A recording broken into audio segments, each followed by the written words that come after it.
Good morning, everybody. I'm Neena Newberry, and I'm super excited to welcome you to today's webinar, Three Hurdles When Implementing a Leadership Development Program and How to Avoid Them.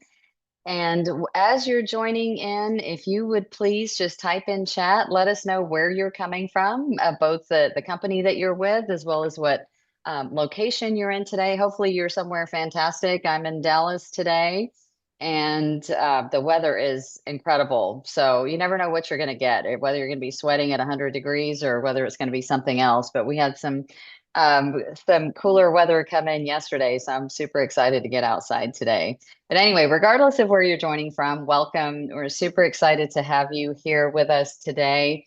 And for those of you who aren't as familiar with me or our company, let me just do a quick introduction here.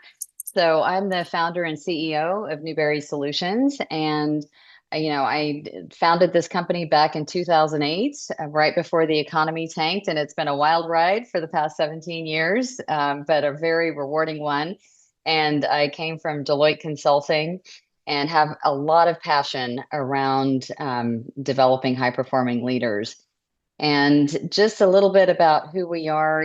We focus on the leadership development space. We publish a lot of thought leadership, and that ranges from white papers to articles that we publish primarily in Forbes and Fast Company.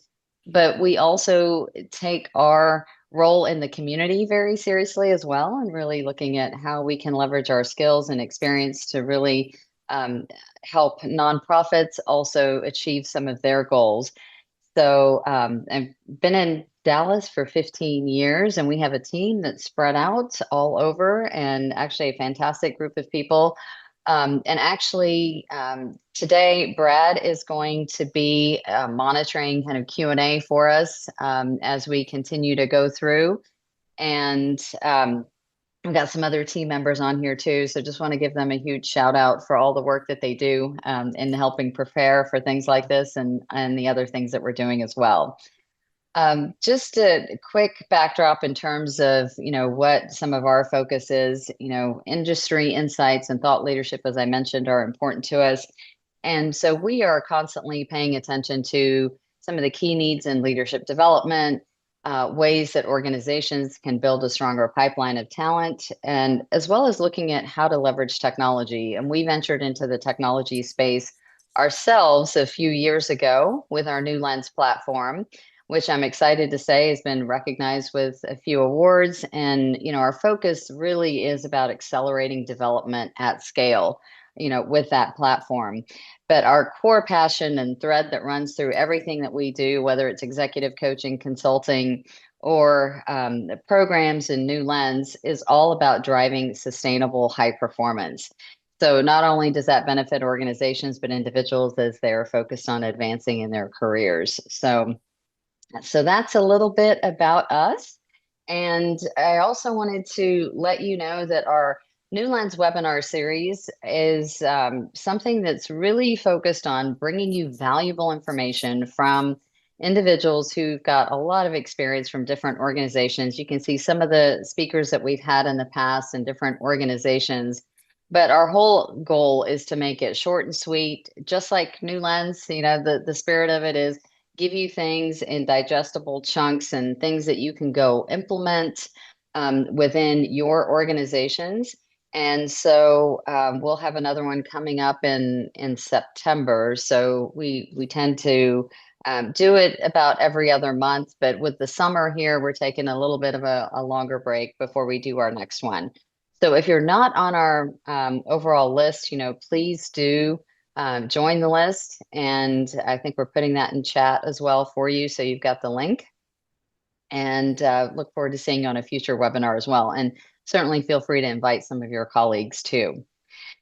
So now I have the pleasure of introducing Kim Arnold. So Kim is someone that I have known for a long time. Actually, I should have counted the number of years, but part of it is I'm not sure if I want to count that far back. I've been in business for a long time, but I started doing work with ConocoPhillips very early on in the launch of Newberry Solutions, and had the opportunity to cross paths with Kim when she was there. and now she's here in Dallas at Oncor. And it's been exciting to reconnect. And I'm a huge fan of Kim's. She brings so much amazing experience to the table. That ranges from leading global teams as well as really touching all areas of talent management. And, for over 25 years. So you can see here, all the different areas that encompasses. But also, one of the other things that I thought was super valuable for our conversation today too is, the variety of industries and organizations. So you've got JP Morgan Chase, Dell, Intel, ConocoPhillips, McAfee, Texas Capital Bank, now Oncor. So it's quite an amazing list. And on top of that, we were just having this conversation as we were opening up this meeting today. Like, you always learn something new about people that you've known for a long time, but I had no idea that she actually coaches Navy SEALs as part of some of the volunteer pro bono work that she does. And also is married to someone who's a chef. So, I was inviting myself over for dinner before we kicked this off. But Kim, welcome. We are so excited to have you on with us today. So excited to be part of it. Thanks for inviting me. Yes, of course, of course. So, with that, I know the time is going to go by super quickly today. And so I want to start diving right in. And so, again, our topic today is 3 hurdles when implementing a leadership development program and how to avoid them. So, we'll be going through a series of things. So, there's data that I'm going to be sharing. Kim and I are going to also walk through some specific questions as well, and would certainly welcome any questions from the audience too. So please do put your questions in the chat as we're going through, and then Brad will keep an eye on that for us as well, to see if there are any things that we need to tap into in the moment. Otherwise, we'll take a look at some of those further into the discussion. And the other thing is, we are going to have some polling questions and other questions for you all as an audience. And one of the cool things about having this particular audience together as well is that we've got a mix of business leaders, HR leaders, and a variety of different organizations represented as well. And so part of the goal here is idea sharing too. So if there are specific strategies, things that you're doing in your organizations, or particular challenges that you want some input on, please do put that in the chat as we're going through. All right, so we're going to go ahead and get started here. And one of the first things that I wanted to do with all of you is just share a little bit of context, especially when we think about learning and development. And this is the forgetting curve. And so if you haven't seen this before, along the left is retention of information. Along the bottom is the number of days. And if you see here, wow, your retention can drop pretty dramatically over a very short period of time. So if you look here on the left, within 1 hour, people will have forgotten an average of 50% of the information that's presented. So, but I know you all are going to retain more than that from today. So yeah, we're counting on it. But within 24 hours, they've forgotten an average of 70% of new information. And within a week, 90%, right? So that's the context, the backdrop of what we're looking at when we're thinking about, leadership development or any types of development programs. And so let's dig in a little bit deeper here, right? And so hurdle number 1 that we want to talk through today is getting executive buy-in, right? And a core part of that is all around demonstrating value. And so when we look at the value, there's a 7-to-1 ROI. So on average, every dollar invested in leadership development programs yields $7. I mean, those are pretty, good statistics, a pretty good return on investment. And then 42% observe an increase in revenue and sales as a direct result of leadership development programming. And then the final thing here is that 47% observe better performing managers and or direct reports because of leadership development programming. And so, I mean, these are pretty impressive statistics, but we all still recognize that there are challenges in getting buy-in within organizations, and especially as we think about the kind of climate that we're in today. And so, Kim, I wanted to start off by asking you, you've worked at companies like Intel, Dell. I mean, oil and gas, energy. I mean, it's a variety of different types of industries and organizations. But what are some of the things that you did to really make that business case to skeptical executives?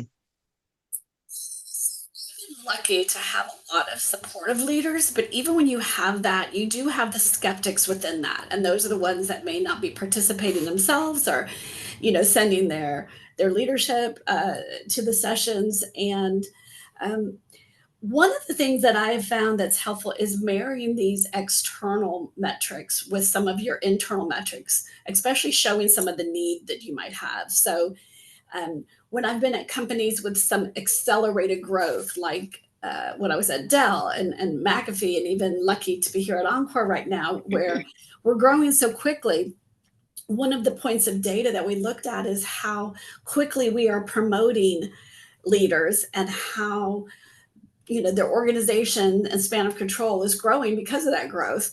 And we're growing so fast that leaders can't have the traditional experiences they have that develop them. So we have to find some alternative ways to develop them. So often kind of creating that story and then showing the external data as support, kind of combine that need and that data.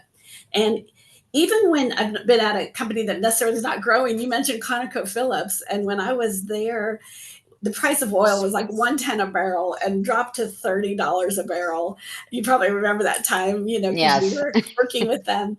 But what we found with our leaders there were, and you may have been coaching some at the time, was now the competencies that they needed when they were growing are different when they're trying to kind of turn around and,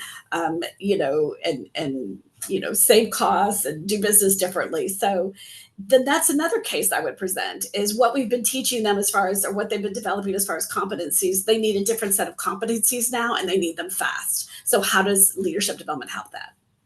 Yeah, yeah, I totally agree with you there. And we're certainly in a period of time where that's going on too. And we'll talk a little bit later in our conversation about what some of those changing competencies are. I'm also curious, when we had talked previously leading up to this conversation today, the other piece of it was some of those internal metrics too, because there's data that you have access to internally, and a lot of larger organizations as well are capturing, very specific data on an annual basis. So as you think about the business case, what are some of those types of metrics that we should be thinking about?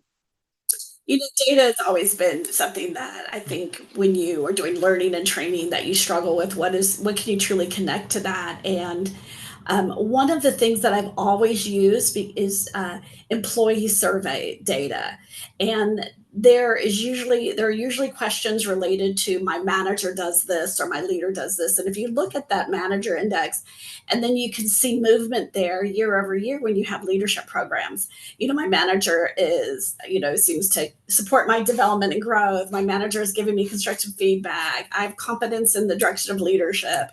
I'm tying my work to the bigger goal. All these things that we're training about in our sessions, then you can see that progression and movement. So, again, if I'm building the case, I may show low metrics, in these areas, and how training can help increase those. But if we've been doing programs, showing that then how we are moving on our levels of engagement is just a fabulous metric. Yeah, yeah, definitely. And certainly it does seem like there's a lot of focus on those types of metrics, and certainly being tied even more so um, performance feedback as Mhm. well, right? Mhm. When you're Mhm. responsible for a certain area, it's like, hey, what's happening here with your numbers? And what should we really be looking at? So, no, I think that's fantastic. And especially, the climate has changed so significantly, when you look at managers and leaders and how tightly they're squeezed nowadays, right? Span of control, maybe larger. It seems like organizations that have done some flattening and restructuring, but also just really trying to run lean. So it is kind of a perfect storm of different types of dynamics that are in the mix, not only what's happening in the external marketplace, but also looking at internally what's happening within organizations and what does that mean, right? In terms of the kind of skills that we need and what people need to be able to do. And we're certainly seeing that very consistently across our clients. Um, so let's shift to a polling question. And Kim, if I could have your help with this as well. So, what is the biggest challenge you face in getting buy-in? And so we've got conveying ROI, navigating tight budgets, too many priorities, cumbersome decision making, and then other, if there's something else that we are missing there. So we'll give you a minute to just think about that.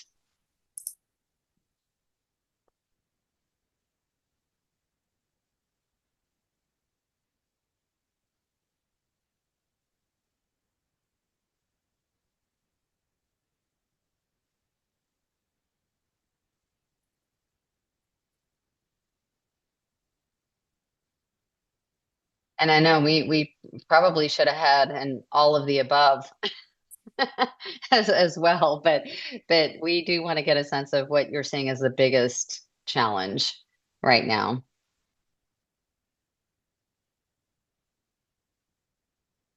All right, we'll give you just another minute if you haven't responded to the poll yet.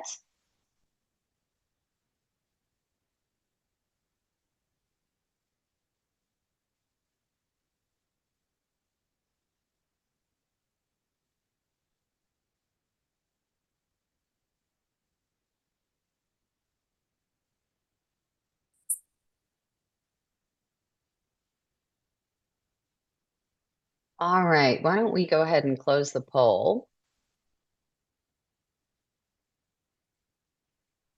All right, so you can see some of the results here. So we've got, too many priorities in the lead here, but navigating tight budgets is right up there alongside it.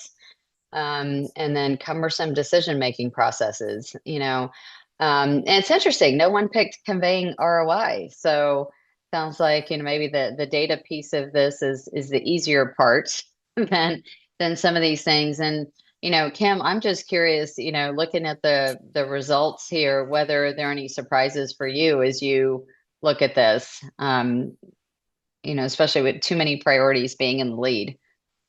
Yeah, one of the pink, so I participated and I clicked on that one too because I think that that is the challenge. Certainly, what no matter what level of leader you're trying to develop, frontline supervisors to the executives, they all have a business to run and work to do, and so um, it may be competing the priorities to invest energy or money into the training, but often it's competing with the priorities to get them to even participate in it, right? Because there's so much going on and everybody is doing more with less all the time, though I've heard that phrase my whole career. But Yes. it always seems to be the case. Yeah, they're always like different phases of doing more with less. Yeah. You know, I think those of us who are further along in our careers, we've seen a lot of the same stuff come around. It's just different triggers for it, but we've Mhm. got some new things in the mix too. But it is, when as I reflect back on the past few years, their HR has really had to help navigate a lot of really big changes, beginning with the pandemic and continuing. The dust hasn't settled yet. It absolutely hasn't settled. It's just, different waves of things. So yeah, I'm not surprised that this is how some of the data is turning out as well. And certainly, if there are other things that you're seeing popping up in your organizations or other issues that you're hearing about, feel free to share some of that in chat as well. All right, so I am going to keep us going here. And so the second hurdle that we want to spend some time on is overcoming modern workplace constraints. And I think we're already starting to delve into some of these things. So, the first thing that I want to touch on is just the lack of time, right? Over 40% of employees lack time for training and education. And actually, I'll throw another fact in there. What the latest data shows is they have about 24 minutes in a week. And typically, those 24 minutes, you get interrupted 3 times during those 24 minutes. And some of you may be nodding your heads and going, "Yep, I can relate to that." That's what my life looks like. And then 57% of US managers reported receiving no formal or informal training on managing remote or hybrid teams. And so, there are lots of changes here, right? And as you know, like you've got some organizations that have done return to office, others that have a mix, and others like just, based on the industry too. I mean, Kim, is even for you all, right? You've got certain people who absolutely have to be present in the physical space because of the type of work that you all do, and others that could have more flexibility. Certainly healthcare is another example of that too. But Kim, the question for you is, look, you've managed global teams, distributed teams, and how do you work, with this reality, rather than, against it? And we'll give you a minute. I think you and I both have allergies going on. I've got Yeah, the more can't raspy talk voice there. today. Um, Yeah. yeah. So, this is such an interesting statistic to see that they've not been trained in this, right? Because if you remember back, 5 years, 6 years, or whatever, when COVID hit, everybody was having to do this, right? So I think there was a lot of training going on. And I had been leading global teams, so this was very familiar to me. Um, you do the same exact management practices that you do in person. Make sure you have your good one-on-ones, your team meetings, excuse me, time to touch point, touch point meetings. But you have to be so much more intentional when you're not seeing them Hmm. and making sure you stick to your schedule. So I think that was one thing. But I also think that we've gotten a little sloppy then over the years too. I think there was a time we were doing this better when we were doing this because that's all we had.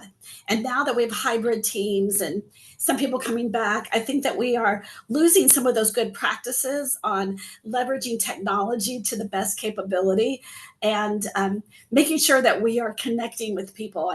We were so we taught so many things early on when everybody went remote on how to stay connected. And now I think I see in meetings that connection part is less critical. It's just more like let's talk business, and we forgot how important that is. So um, even recently, I'm part of a hybrid team, and at any given time, people can be on the phone or on the screen or in the room. And for one particular meeting, we were actually all on the screen, and it gave us this level playing field of connecting. So we found that we actually had much more connection because the people in the room weren't connecting with each other and kind of the people on the screen felt different. So there's all these things we can do that, again, I think we may have gotten and we've forgotten about over the years. So really going back to some of those things and then teaching the new supervisors that get promoted that didn't have that learning back, Hmm. a few years ago when we were all having to do this more. Yeah, and it really has been a mixed bag, right? In terms of the approach to developing people, whether, they're new to your organization, how that onboarding process has gone, or people moving up into new roles and how Mhm. are we equipping them? But I think, part of what you're getting at is, something that we've also focused on. So in our New Lens platform, there are really like three components that we zero in on. There's the content, right? Like what you're actually teaching people, but then there's coaching and connection, right? And all three of those pieces are so powerful working together. So, the model that we're using really emphasizes all three, but that connection part of it is huge because who you're connecting with, that makes a huge difference, not only in supporting you in what you're doing right now, as you're going through a learning experience, but also going forward, right? Who can you rely on, to do problem solving and to navigate different challenges and issues. And, think one of the other things that you and I had previously talked about was just some of those basics, right, that that people can put in place when they're used to working with a more global team as well. So if you want to touch on that a little bit, some of the communication practices and things that you had mentioned to me previously, right? Because Yeah. especially at ConocoPhillips, oil and gas, people are all over the place, and just some of those key reminders for individuals.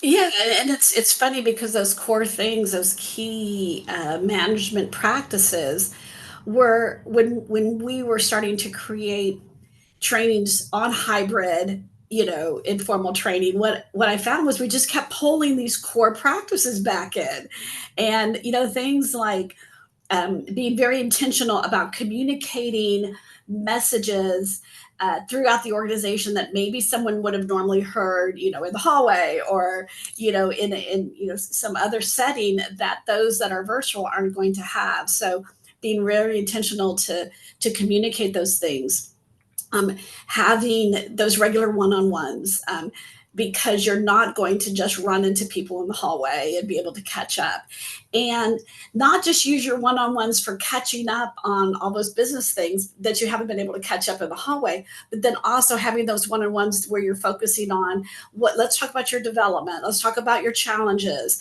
these things that aren't just the project catch-ups. And I think that's what tends to happen. You have a way that you can do a really good one-on-one, and we teach that, but then when we have this limited time, with our hybrid employees, we just do business, and again, we don't do Hmm. that full kind of thing where we're looking at them as a full employee, and really connecting. I love you use that word a lot, connecting, and I think that's where, or even if they've had some challenging experiences, reflecting with them on what was your takeaway from that, you know Hmm. so really making sure that you schedule that enough time with your remote employees to have all those layers of connecting that you tend to do with employees that are there with you. And I'm wondering sometimes if it's that lack of connection, which is why some companies are bringing people back into the workforce, because they feel like they're losing that, when you can have that, because I've had it with my global teams. I mean, and I've had it during COVID. So you can have it. But I think to your point, we do have to train managers on how to do that. Yeah, yeah. And I think underlying a lot of what you're saying too is intentionality, right? Mm-hmm. Being very intentional. So if I'm not going to just run into you in the hallway, at least let me be very specific about, for example, a cadence of meetings that I want to set up. Whether I'm letting you know that I'm going to reach out to you, once a month or something, at least having some reminders for myself, right? But putting some structure around this, around formalizing those things that you think might end up falling by the wayside, because especially when we're scheduled back to back, we just tend to focus right on the thing that we need to do, versus really connecting with people. So the other piece that I wanted to share here as well is, just the shift and on focusing on capacities, right? Rather than just skills, like discrete individual skills, right? Like what do we need you to be able to do? And so you can see here as well, the data shows the ability to navigate rapid change, pivoting strategies, guiding teams through all of this change. And then on top of that, we're supposed to be fostering growth and driving innovation and building connection. I mean, that's all, right? So it's a lot of different pieces here that have to come together. Um, and so I'm just curious, from your perspective, this whole skills piece versus capacities, what does that really look like in practice, from where you sit? And that's why your time has to be dealing with these things as well as just a project update. And, if I find that some of my virtual meetings, all we've done is talked about how their projects are and all of that, and not done these things like talking about the change, and how the team, their team might be, because I have managers of teams, how their teams are doing, how they're doing it, kind of the shift, and yeah, the shift I'm seeing in the business and how that might impact our upcoming work. All of these things that you have in that last box are those things that get missed when all we're doing with our teams and our connection is just talking about a project status update. Hmm. Um, so I think yeah, maybe it's more challenging to do if they're virtual. I don't really know. I think we forget we need to do this in general, whether we're doing it in person or virtual. But those are Hmm. the things that tend to get missed because we get so busy ourselves, and so Yeah. we're not doing these things. It's that thing that I think we all voted on the poll is those competing priorities, and so we're talking about the projects versus talking about these other things. Hmm. Yeah, yeah. And what's interesting, I've also seen, competency models getting a lot more simplified, right? I remember when everyone was like building competency models initially, and just how micro level they would get in terms of behaviors and specific skills. And now things are being rolled up to a higher level. And, at the end of the day, there are only so many things that we can focus on at once. And, one of the things that we've also noticed is, in addition to that simplification piece, we've spent time looking at where people get stuck time and again. What are the areas that really make the biggest difference in terms of high performance? And so we identified 8 key areas, and that's what helps shape the content that's in our New Lens platform. But it also ties very tightly to the kinds of things that we do in executive coaching and our leadership development programs. But, not everything is equally important. And what we're seeing here in this data and this slide is some of the things that are really bubbling up to the top now. And then that question becomes, how do we accelerate the development of those things, right? We can't just think about things at a very discrete level. So the types of experiences that we bring in, the kinds of things that we integrate into leadership development programs, I think is absolutely critical, especially as things continue to evolve so quickly. Um, so I'm gonna move us on to just a quick polling question, so we can get a little more input from our audience as well. But how effectively does your organization prepare employees to navigate effectively in this evolving workplace? Right. So it can be doesn't prepare them, prepares them somewhat, prepares them very well. So we'll give you a minute to just respond to that polling question.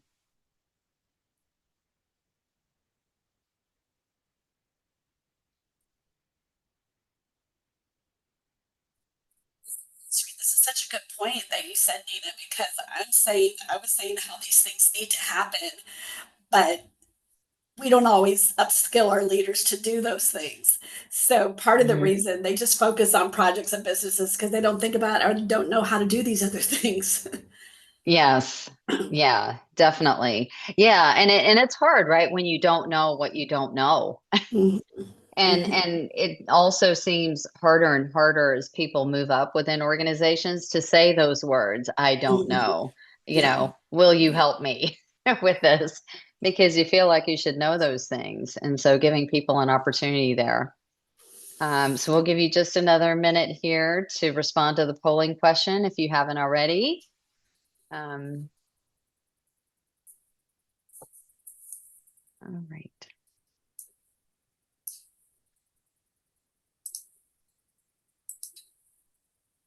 Okay, we're going to go ahead and just close the poll out and we'll share the results. So, looks like prepares them somewhat is in the lead here. And I, would love to hear from some of you all as well, or actually if you would type in chat, especially those of you who are kind of prepares them somewhat and prepares them very well. Like any practices that you're noticing that are effective, because as I mentioned, this is a great opportunity to share ideas with each other. So if there's certain things that your organization is doing that are making a difference, would love to know what some of those things are as well. All right. Okay. And so as you do that, I'm going to move us forward to the next hurdle, which is all about making it stick. And so let me just share a little bit of the data here on this one. So, first of all, and when I say making it stick, we're talking about making the learning, the development stick. So design matters, as you know. So especially as we think about technology, right? A learning platform that feels like too much work is a platform that will eventually be ignored. I just love this quote.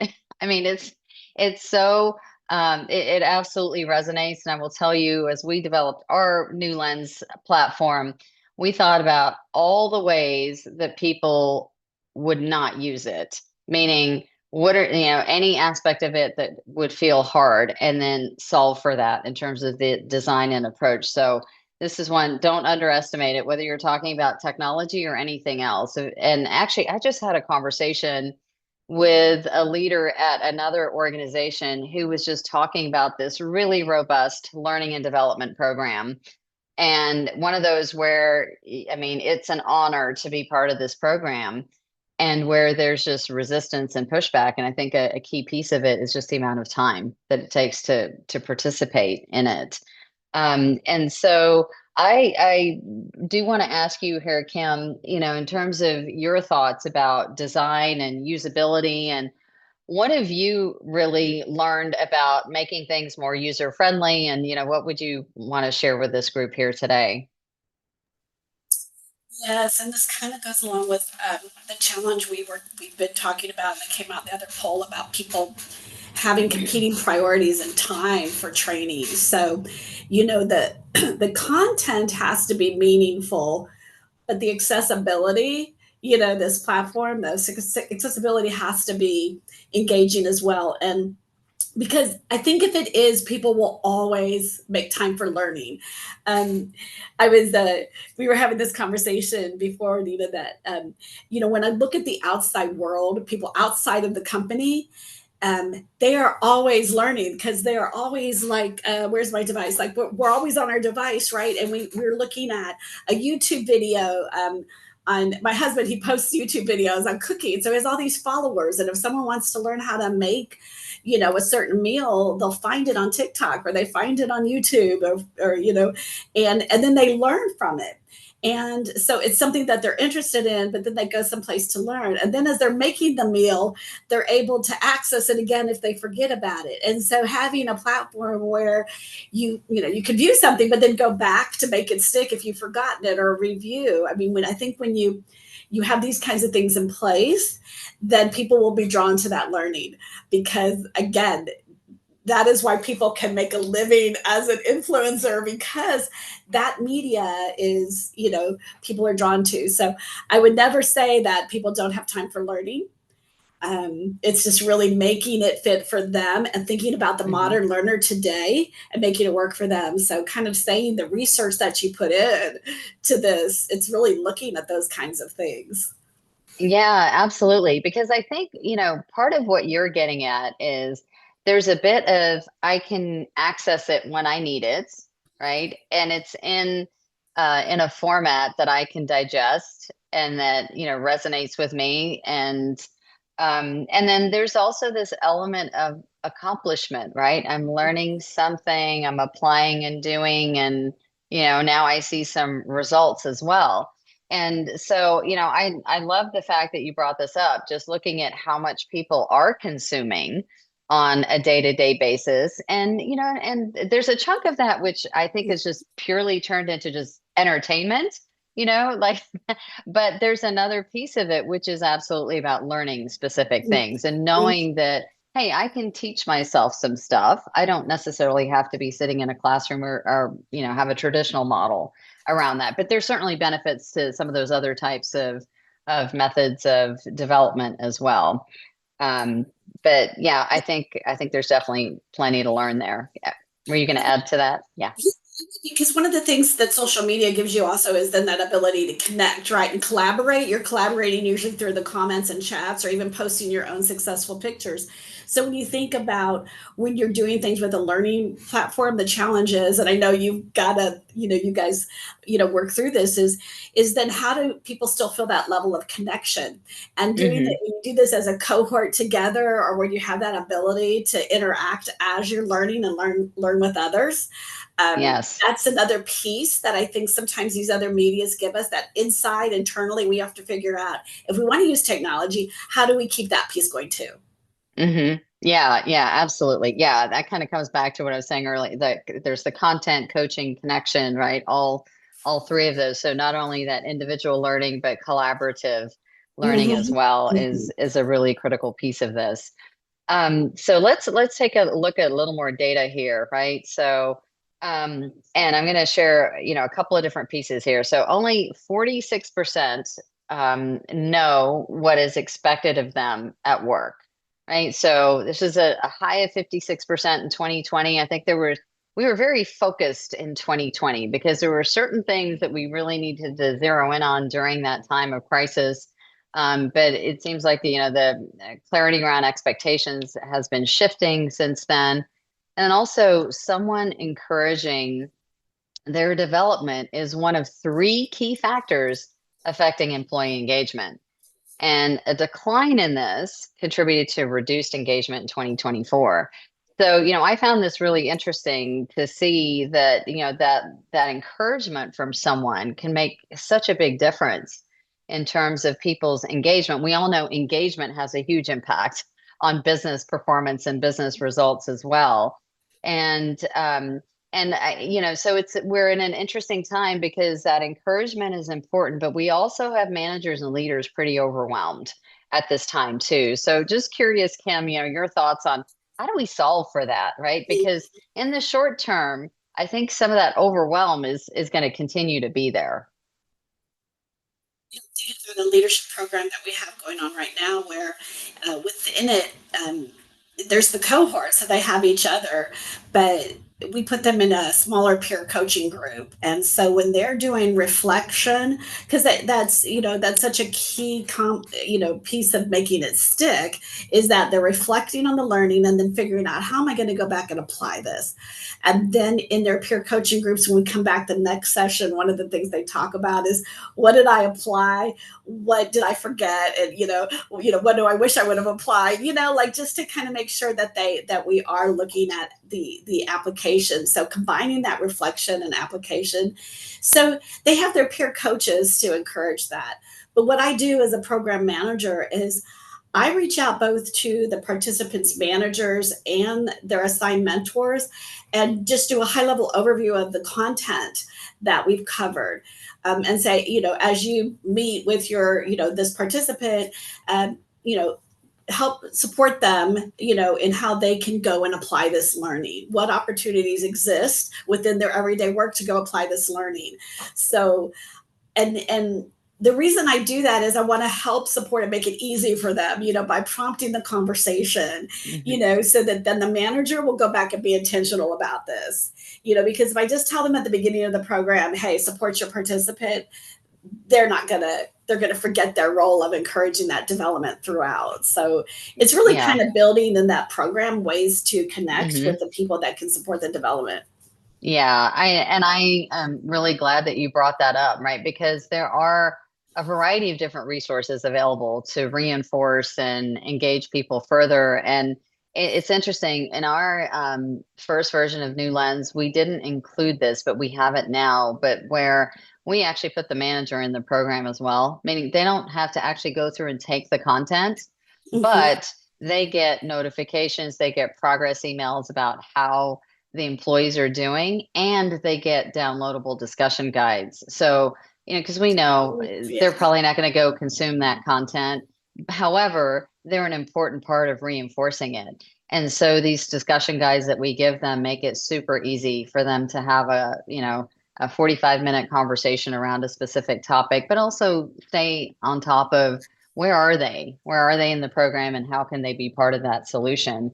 And the other piece that you talked about, reflection, is such an important element. So when we think about learning, right, learning isn't just about consuming content, which if you were to look at a lot of development programs, you would assume that might be an assumption that's built in there because they're vast libraries of content. And you were getting at this whole thing around like the reflection piece of it, and the application piece of it is critical. And so we use a simple model: learn, reflect, take action, right? So it's consume whatever content, figure out what's the so what for me, and then what's the action I'm going to take, and then engaging other people in that process too. So as we've talked about this collaborative piece with cohorts and all of that, it can really help reinforce those elements. And also if you might be feeling stuck, right? That content may help you get unstuck, but also those conversations that you're having with others. So I think there's some pretty cool opportunities out there right now in terms of helping people, move forward and get more out of the learning, as well as get better connected with others. So I appreciate you bringing up those points. Let's hear from some of you all as well in terms of what does your organization do to make learning stick? So are there any particular practices that you see happening in terms of your learning and development programs and what's been effective? Again, I just want to remind you, we've got an opportunity to really share ideas with each other here today. So please do type in chat and share any information that you think would be helpful for others to see as well. And then Brad, I'm going to just pause here for a second just to see if anything's come up so far that Kim and I need to touch on.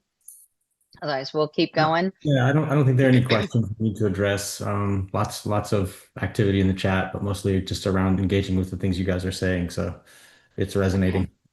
Okay. All right. Fantastic. Okay, so then the last piece of the whole making it stick, I just want to run through a little bit of additional data here as well. And if you do have questions, feel free to put those in the chat as well, so that we have an opportunity to address those. Okay, so let's just talk about the learning at work and what the impact of this is. So as we talk about ROI too, this is just remember this data that we're sharing here today is absolutely information you can leverage internally. Employees who spend time learning at work are 47% less likely to be stressed. Yes, you heard that right. 47% less likely to be stressed. 39% more likely to feel productive and successful. 23% more ready to take on more. And 21% more likely to feel confident and happy. And I will say, and Kim, I'd be interested in your thoughts on this too. When I first saw this data, and Sarah does a fantastic job for us pulling some great research and information together. I was like, wow, these are some big numbers, and so we're at this interesting time where we need to make it easy for people to learn at work, but these are pretty impactful. Think about it. If what they're learning is meaningful to them and they're applying it, then they're going to be able to overcome challenges in a new way. And that is definitely going to reduce the stress. And when you've got this cohort and the support system to help you through that, I mean, I Yeah, see all those things leading into this, stress reduction and being more successful. But then I yeah, think the last two bullets, though, this is really about developing them to feel like they have opportunity and growth, because that we know so much that that's what employees are looking for, what will keep them engaged, keep them in your organization if they feel like they can demonstrate that they're ready to take on more, and those things are going to make them feel good about where they are, that they've got career opportunities. So yeah. It is interesting, right? Because we're in this time where one of the statistics I mentioned earlier that that people only have like 24 minutes to spend on their development. I mean, we see time getting compressed, but people really wanting learning and development, the demand for that continues to go up. And I think a key piece of it is what you were just talking about here, which is then that ultimately translates into their personal growth, more opportunity, feeling more successful, continuing to advance within organizations. I mean, there are a lot of different pieces that come together here. And I'm going to share a little more data here as well. And we've been touching on this already too, but just research showing that when we all retain more, we retain more when we can immediately put things into practice. So we've talked a lot about the cohort model as well, and that kind of stuff where you're engaging in more conversation, or even back to what you were saying earlier, Kim, about engaging with your manager. Those are all ways, that really get us thinking about that information a bit more, as well. But, I'm just curious, Kim, as you think about kind of this whole fitting learning in the flow of work, and being able to make that transfer of knowledge and information from I went to some type of training or some type of program to now I'm actually doing something different in my day-to-day work. Would love to hear any comments from you on that. This is not just important because it's going to help your business, right? It's going to drive business results. If your employees are applying, your leaders are applying these things that they're learning. But this is I know this is like such a huge ROI for me as well. I have leaders, even in my current organization coming back and saying, there's certain people that I see they're going through this. I know what they're being trained, but I just don't see them leading in a different way, right? So when our leadership is committed to our programs and investing in our programs, they want to see leaders coming out behaving differently. And so, we need to find ways to make sure that they can do that. And so if you find, one is they need to know that they're accountable to put these things into practice, that that's an expectation, and then you provide them all this support. And I tell you, I love what you're talking about, the manager discussion points that you guys send out, the little discussion guide. Because I think, a lot of us like me will say, hey, you need to meet, here's kind of a couple things we talked about, but to say a discussion guide, I think really helps take it to the next level, leading into let's be specific on how you can apply this. Because ultimately that's the ROI for the program, is are people leading more effectively, and is there more productivity, and they're managing challenges in a better way because they've gone through this program. Yeah. No, I think that looking for the easy button is is absolutely critical, I think, in any type of approach. And the other part is that hook, right? That hook in terms of what does this really mean for me? How am I going to benefit from this? And so, I think we've touched on several different points in this conversation, and that component of building in some reflection, but then based on that reflection, what do I want to do with this? Right. And, I was mentioning our model that we have integrated into New Lens: learn, reflect, take action. And then, the other piece of it is the taking action part of it. If that feels too hard to figure out what action I need to take, am I actually going to take the time to think about it further and then do something? So we also offer some suggested action items that individuals can modify and adapt to their own setting and their own situation. But, again, everything has to be digestible. Sometimes people create action items that are so gigantic, and it's like, no, bring it down to earth. Let's talk about what can you do in your next meeting, in your next conversation, that you have, your next phone call. So getting to a very quick way of application, is key.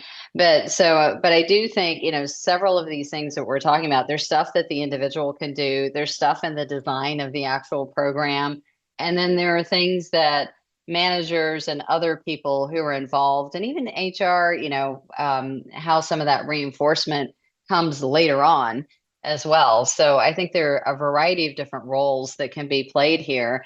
And even if you don't like do some major overhaul, just some, tweaking to those things to get more mileage out of these programs can be super, super powerful. So One thing that you have with New Lens, and a couple people mentioned in the content, is kind of that you have a mix of the way you're delivering. You might have your in-person classes, your in-person sessions, which are great, but if you don't have a way for them to go back and have little reminders, whether it's some online, tools or digital training, or a tool like New Lens, even if you want to have classroom, you have to have these other ways that they can go back when they're trying to apply, and they need to be reminded of those kinds of of those steps that they, to go be able to go back to some learning. And that's what happens if you only rely on live in-person training, that they don't have something to go back to. And I find, in the design, you have to have that ability. And that's kind of what I think the value of, even if you want to do a live classroom, having something like New Lens, whether you use yours or, create some kind of model yourself, it has to be combined with it. Yeah, no, I appreciate that. Yeah. And I really hope that this conversation today has gotten the wheels turning, right? Because, each of us has an opportunity to take some action based on the types of things that we've talked about today. So that is one thing. I'm big on this, small steps lead to big results. So, after this session, what's one action that you're going to take? Again, feel free to type in chat on this, but there's data that we've been sharing today. So whether you're going to share some information or take a particular idea back to your organization, be that manager or leader who's helping reinforce some of the training that people are going through and helping them apply it more on the job. I mean, there are just a variety of different things that we can be doing here. So, please make sure that before you dash to your next thing, that you are, giving that just even 30 seconds of thought, right? In terms of what kind of action you'd like to take as a result of this. And so I know we're coming up to the end here. I also wanted to share with you that we will be sending the recording.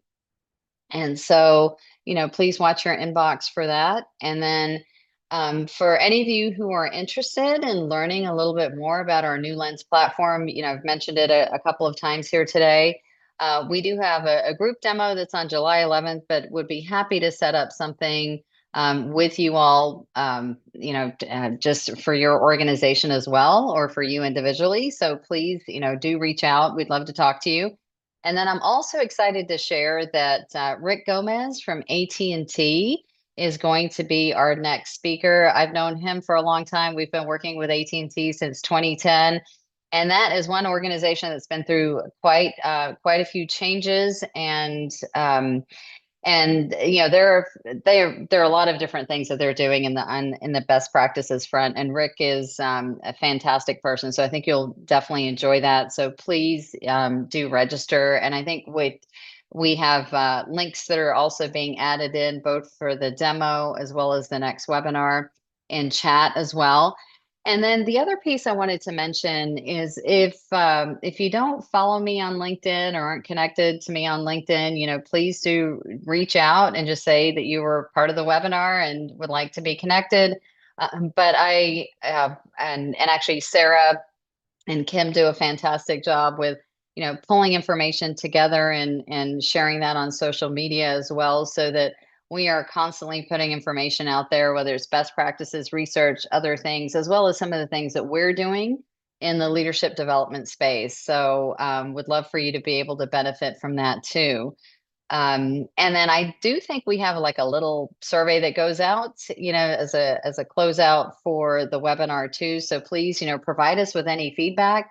And if there are any specific topics that you're interested in, I mean, our focus is more around how do we help drive sustainable high performance, and what are some of the challenges, and bringing solutions forward and continue to engage different organizations that we are working with and individuals that we know could bring a lot of value. And so with that, Kim, I would love to say thank you so much for your time today. I know you've got a crazy busy schedule.